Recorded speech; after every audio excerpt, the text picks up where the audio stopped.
Allah Subhanahu wa taala yang mana berkat kepada hidayahnya dalam berkumpul di kelas majelis kita ini. Tak lupa selalu menyampaikan salam, mari sama-sama kita riahkan kepada keharibaan yang mulia Nabi Allah Muhammad Rasulullah sallallahu alaihi wasallam. Mana syafaatnya kita harapkan yaumil akhir kelak nanti amin amin ya rabbal alamin. Berdirinya kami di sini, kami akan mempresentasikan judul makalah yaitu tentang bagian ketiga pendidik dalam perspektif Islam yang akan disampaikan oleh teman kami sebagai berikut. Pendidikan dalam perspektif Islam. Pendidikan Islam merupakan salah satu aspek dari ajaran Islam dari yang sebelumnya. Karena tujuan pendidikan Islam tidak terlepas dari tujuan hidup manusia dalam Islam, yaitu untuk menciptakan pribadi hamba Allah yang selalu bertakwa kepada-Nya dan dapat mencapai kehidupan yang bahagia di dunia dan di akhirat.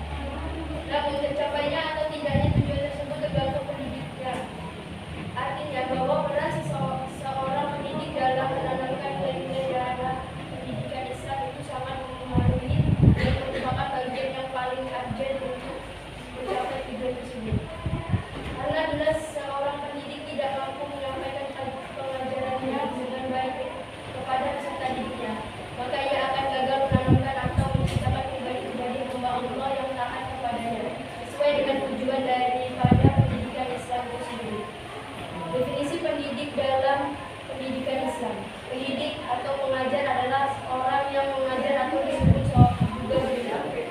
Secara etimologi, guru merupakan gabungan dua kata dalam bahasa Jawa yaitu ditudu dan ditiru. Ditudu berarti dipercaya dan ditiru berarti diikuti. Artinya setiap guru harus bisa dipercaya setiap kata-kata, ucapan dan perilakunya agar menjadi panutan yang teladan mulia untuk diikuti. Seorang tenaga mengajar atau guru dalam pandangan Islam memiliki kedudukan yang sangat mulia. Nabi Sallallahu Alaihi Wasallam bersabda di dalam hadis riwayat At-Tirmidzi dan Ibnu Majah. Sesungguhnya Allah yang Maha Suci dan para malaikatnya serta semua penghuni langit dan dunia, sampai seluruh dalam lubang dan ikan di dasar laut sekalipun niscaya akan memintakan rahmat bagi orang-orang yang mengajak manusia kepada kebaikan. Dunia guru adalah salah satu sisi dari dunia pendidikan yang tidak bisa diabaikan begitu saja. Di situ dalam cara pandang akademik, guru menempati posisi keempat setelah pelajar. Objek yang dipelajari dan tujuan yang ingin dicapai dengan proses belajar itu sendiri. Tetapi tanpa adanya seorang guru, rasanya sulit seorang manusia pun bisa seperti itu. Manusia dilahirkan dalam keadaan lemah dan tidak berdaya. Ia membutuhkan pertolongan dan bantuan dari kedua orang tuanya untuk tumbuh dan berkembang. Dari kedua orang tuanya lah dia juga menuntut ilmu pertama kalinya. Itu berarti guru yang pertama dan utama tidak lain adalah figur kedua orang tua dalam bentuk kepribadian sang anak. Seorang guru di samping harus memiliki kemampuan mengajar, juga harus memiliki kemampuan untuk melakukan tindakan kelas sebagai modal dasar. Hal terpenting dalam penelitian tindakan kelas sebagai modal dasar mengajar adalah kekuatan adalah faktor yang berhubungan dengan kemampuan atau nilai lebih apa yang dimiliki seorang guru untuk mengajar. Kemudian kemampuan dan nilai lebih apa yang dimiliki siswa secara umum dan dalam mengajar. B. Kelemahan. Kelemahan adalah faktor yang berhubungan dengan kelemahan apa yang dimiliki guru dalam mengajar. Contoh, demam panggung, sedang sakit, kelemahan siswa yang dimiliki siswa dalam belajar, misalnya lambat berpikir, senang bermain, tidak fokus dalam belajar, pemalu dan lain-lain. C. Kesempatan. Kesempatan adalah hal apa saja yang bisa digunakan untuk membantu terlaksananya proses belajar mengajar dengan baik. Contoh, adanya momen tertentu yang menarik perhatian siswa, teknologi mengajar dan alat peraga pendidikan yang disediakan sekolah atau minat belajar siswa yang sedang berubah. Di ancaman.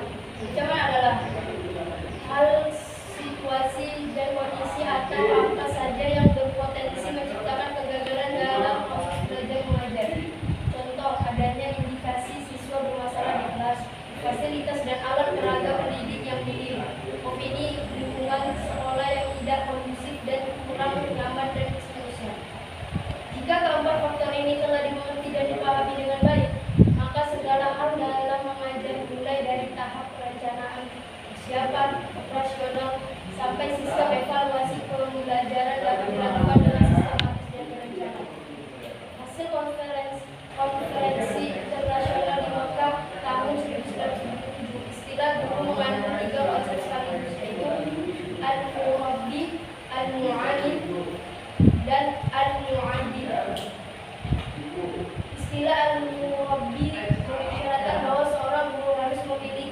sifat Allah Subhanahu wa taala seperti bijaksana, bertanggung jawab, kasih sayang terhadap peserta didik dan berpengetahuan tentang Allah Subhanahu wa taala. Konsep al-mu'allim mengandung makna bahwa mereka adalah seorang ilmuwan yang menguasai ilmu teoretis dalam komitmen yang di dalam mengembangkan ilmu yang dimilikinya. Sedangkan al-mu'adib mencakup makna integral antara ilmu dan amal sekaligus. Dalam Al-Quran, istilah yang menunjukkan pada konsep guru adalah al-alim dan al-mu'alim. Al-alim sebagai istilah yang merujuk pada konsep guru digunakan dalam Al-Quran dan Al-Sunnah lebih banyak daripada istilah-istilah lain seperti yang disebutkan di atas. Misalnya seperti dalam Al-Quran surah Al-Ankabut ayat 3, artinya dan berempat ini membuat manusia yang mengenalnya kecuali orang yang bisa juga ditandakan dalam Al-Quran surah Al-Fatihah ayat 5, artinya lalu mereka bertemu dengan seorang hamba di antara hamba kami yang telah kami berikan kepadanya ilmu dari sisi kami yang telah kami ajarkan kepadanya ilmu dari sisi kami. Musa berkata kepada Khidir, bolehkah aku mengikutimu supaya kamu mengajarkan kepadaku ilmu yang benar di antara ilmu-ilmu yang telah diajarkan kepadamu. Menurut tafsir Muhammad di sini ialah Khidir yang dimaksud dengan rahmat karena ia wakil dengan dia. Selain dimaksud dengan ilmu ialah ilmu tentang yang baik seperti yang tidak diterangkan dalam ayat-ayat berikut. Ayat di atas menerangkan dalam hubungannya dengan orang-orang yang menggunakan hikmah atau belajar yang tersifat dalam berbagai keutamaan yang diceritakan dalam Al-Quran. Guru yang tidak hanya mampu menyampaikan pelajaran tapi juga mampu menerangkan hikmah dan hikmah yang ada di bagi ilmu tersebut sehingga mampu memanfaatkan bagi kebahagiaan yang kurang dan kesejahteraan hidup manusia dan mendorongnya untuk mengagungkan kekuasaan Tuhan sehingga ia tunduk dan takut kepadanya. Guru hanya takut kepada Allah sehingga dalam melaksanakan tugas dan kewajibannya sebagai pengajar pendidik semata-mata dalam rangka melaksanakan perintah Allah. Berdasarkan oleh yang di atas, terdapat 4 hal yang berkenaan dengan guru sebagai alim, yaitu seorang guru harus memiliki tingkat kecerdasan intelektual yang tinggi sehingga mampu menangkap dasar-dasar ajaran Islam, hikmah, petunjuk dan rahmat Allah, serta batinnya yang kuat yang dapat mendapatkan hasil kerja dari kecerdasannya untuk mengabdikan kepada Allah. Seorang guru harus menggunakan kemampuan intelektual dan emosional spiritual untuk menyampaikan kebenaran kepada manusia lainnya.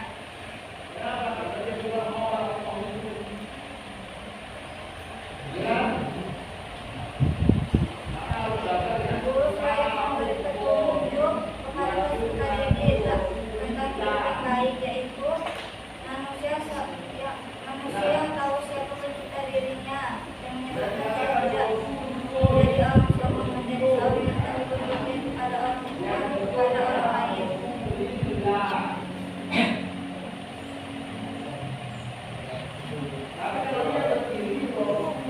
Buat teman-teman yang ingin bertanya,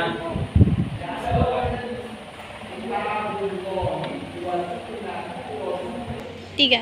Assalamualaikum warahmatullahi wabarakatuh. Saya mau bertanya, coba berikan contoh apa itu ilmu teoretis dalam konsep al-mu'allim. Assalamualaikum warahmatullahi wabarakatuh. Saya Zulkarnain. Di sini dijelaskan setiap guru itu digugu dan tiru, juga bisa dipercaya setiap kata-kata, ucapan dan perilakunya. Seandainya guru itu di luar dia mengajar, perilakunya buruk, misalkan meninggalkan sholat, suka bohong, tapi ketika dia mengajar dalam mata pelajaran yang lain, misalnya ekonomi, dan nggak berkaitan dengan ibadahnya, apakah guru itu harus atau boleh dipercaya? Perilakunya buruk tapi ketika mengajar dia bagus dan mata pelajarannya itu nggak berkaitan dengan agama. Bagaimana Islam menanggapi itu? Terima kasih. Assalamualaikum warahmatullahi wabarakatuh. Saya akan menjawab pertanyaan dari Zulkarnain. Pertanyaannya tadi, bagaimana Islam memandang tentang guru yang berperilaku baik saat mengajar? Begitu, guru itu di lingkungan masyarakat tidak berkelakuan baik. Jadi jawabannya, Islam itu menegaskan kalau ada yang guru seperti itu kita itu tidak boleh meremehkan guru walaupun guru itu berkelakuan seperti itu. Jadi Islam itu menyuruh kalau kita itu harus menegur dengan secara privat, jangan di depan orang banyak. Itu yang kedua, jangan menegur seolah menghakimi atau menyudutkannya. Habis itu sampaikan dengan lugas, namun dengan bahasa dan nada bicara yang baik dan sopan. Intinya itu Islam itu menyuruh kalau ada yang guru seperti itu ditegur dengan secara privat, gitu, jangan tahu orang lain. Ini saja yang saya ingin sampaikan, dan kurangnya mohon maaf kepada Allah Maha Pengampun. Wabillahi taufiq wal hidayah. Assalamualaikum warahmatullahi wabarakatuh.